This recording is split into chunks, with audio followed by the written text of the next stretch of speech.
এখন এই যে বস্তুটা যখন উপরে ছিল তখন সে কি লাফাচ্ছিল? অবশ্যই লাফাচ্ছিল না, স্থির ছিল। তো স্থির মানে কি, তার আদিবেগটা কত হবে?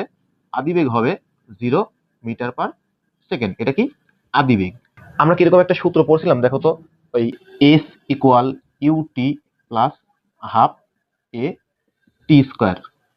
আমরা তো এরকম সূত্রগুলো পড়ছি। হুম।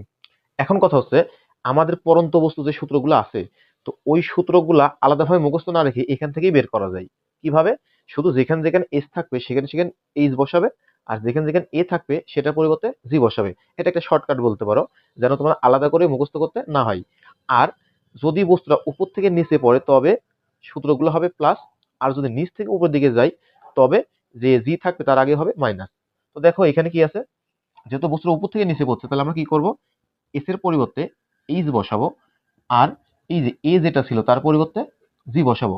বাদ বাকি যা সবকিছু সেম থাকবে। তার মানে কি হয় দেখো, ইউটি প্লাস হাফ জি টি স্কোয়ার এমন হবে।